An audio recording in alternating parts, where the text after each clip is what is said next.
Let me rest on the already established protocol to thank most sincerely the leadership, staff, and students of the Faculty of Management Sciences of Lex Ekwueme Federal University, Nduka in Ebonyi State.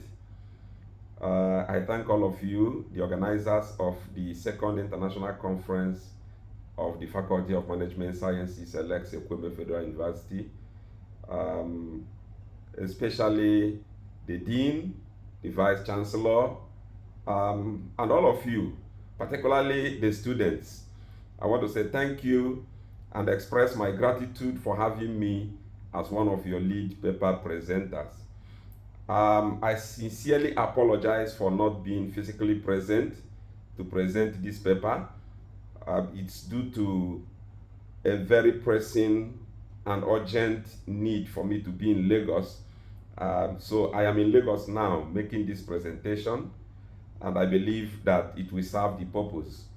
I will not take much of your time because I know that other lead paper presenters have explained most of the concepts, so I won't go into definition of terms. For us, in the Scholars Chamber of Commerce and Industry, we believe that the theme of your conference is both timely and very important for our economic development. The theme says change management, innovation, and digital transformation, panacea for achieving sustainable economic development in Africa. Let me start by saying that for us to achieve any meaningful sustainable economic development in Africa or Nigeria or even here in Ebonyi State, there must be changes, there must be transitions, and of course there must be transformations in both human, natural, and technological resources. Innovation and digital transformation play a critical role in the occurrence of these changes and must be well managed, which is the major focus of this conference. And so I appreciate those who crafted this theme because it is both correct and current. Coming from the economic and business sides of this conversation, our marketplace is being disrupted rapidly on a daily basis, and there is no other reason for this disruption aside innovation and digital transformation. We look at so many things that are changing. Things are no longer the way they used to be. What you had yesterday is no longer what we are having today. And that goes a long way to say that what you will have tomorrow will be different from what you have today.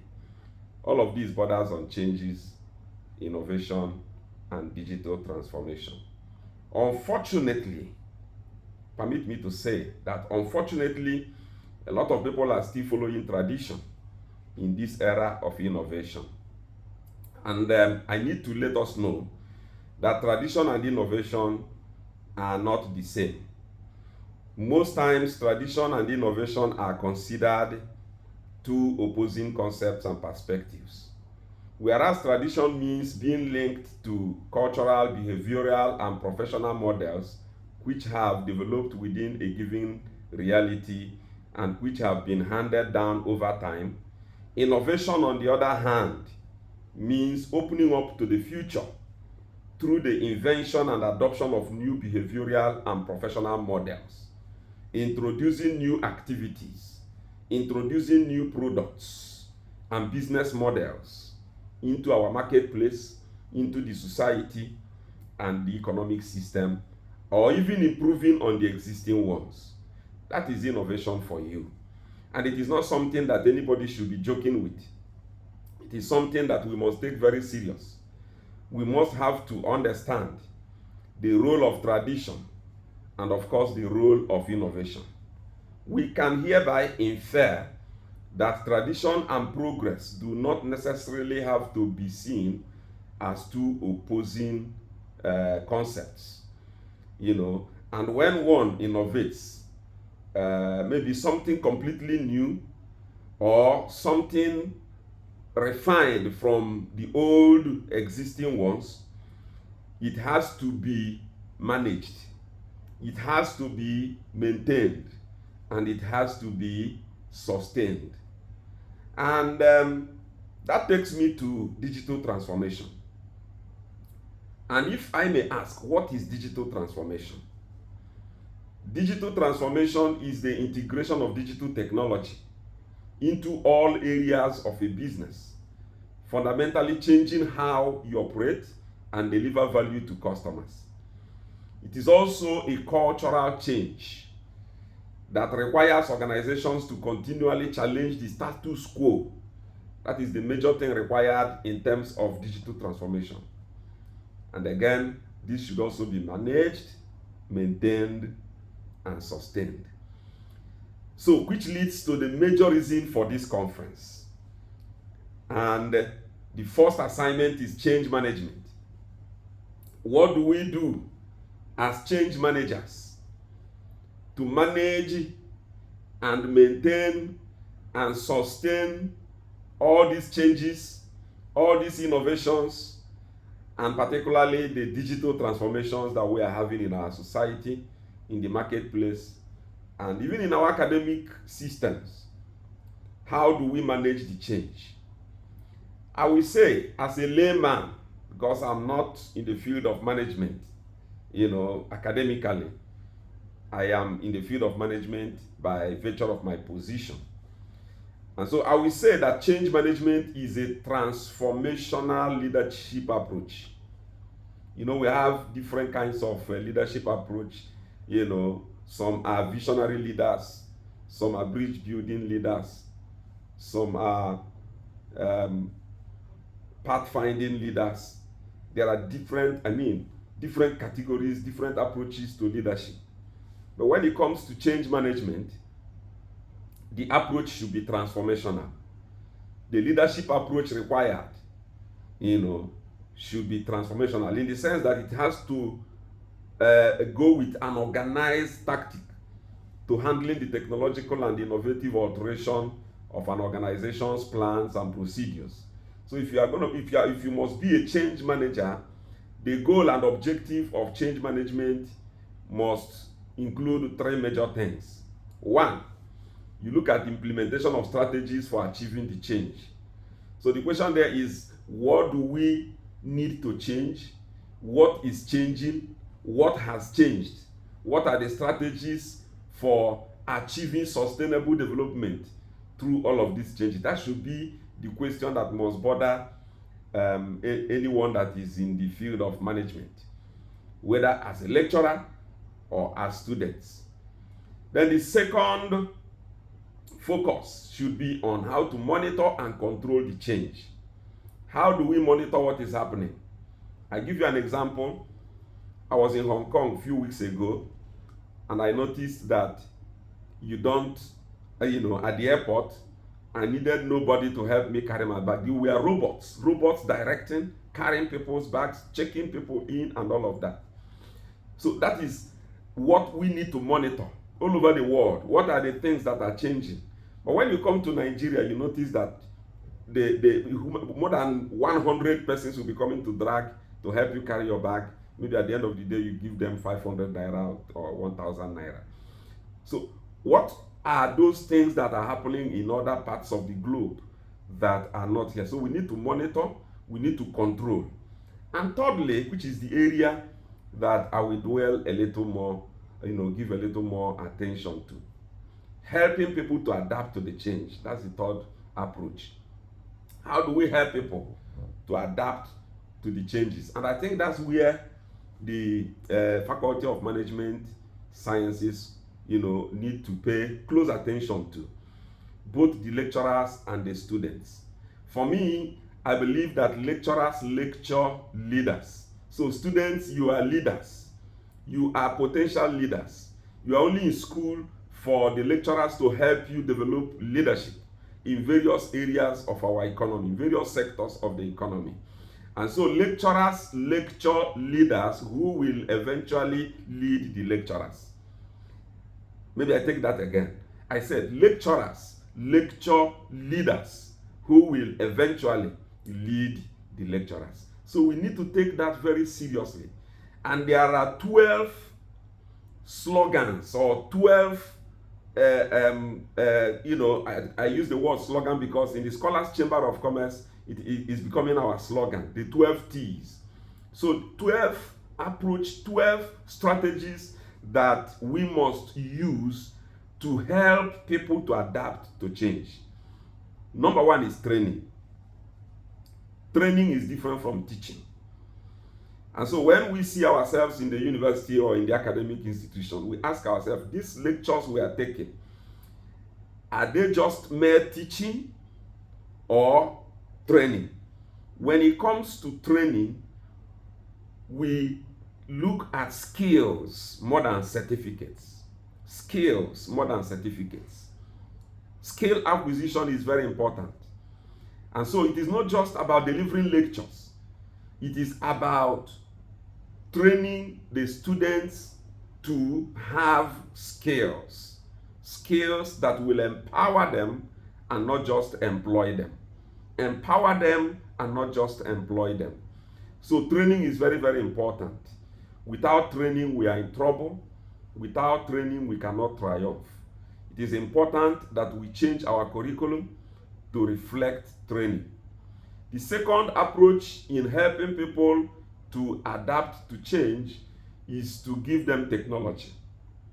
What is the current technology that is needed for delivering on the assignment before them? What technology is new? What technology is correct? What technology is current? After technology, you have tools. That's the third thing we need to help people adapt to the change that occur on a daily basis in our society. What are the tools needed to trap technology? What are the implements, the instruments, the equipment needed? And then the fourth one is techniques. What are the various techniques needed to, adapt to the change? What are the processes and procedures? Because it's not just giving someone training or technology and tools. There must be techniques, the how-to, the methodologies, the wherewithal. All of these are needed for us to adapt to the change. And then what is the trade involved? That's the fifth one. What trade are we going into? And when I say trade, you don't just limit trade to those of us who are in the marketplace. Trading is everybody's business. Trading is exchange of values. What you have and what you need, you exchange. If you need accounting services, but you have the money to pay the accountant is a trader. He trades his accounting services and collects the money. So everyone is a trader. Medical doctors are trading their medical expertise for whatever they need. Most of the times, money. Legal practitioners trading their legal services for money. So trading is everybody's business. And we must have to use it when changes occur. Look at what is happening in our marketplace today. I give you one example. Before now, you are a businessman. Even some people are still doing it today because, like I said before, most people are following traditions. Now, people go to printers to print their receipts, their invoices. But there are softwares today that if they can learn it, they don't need to print anything. They don't need to, everything is automated. I hope you understand what I'm saying. So that is what is needed in helping people to adapt to changes. Teaching them, training them, giving them the technology, giving them the tools, the techniques, and showing them the trade that they can use all of that to enter into. And then the sixth T is travel.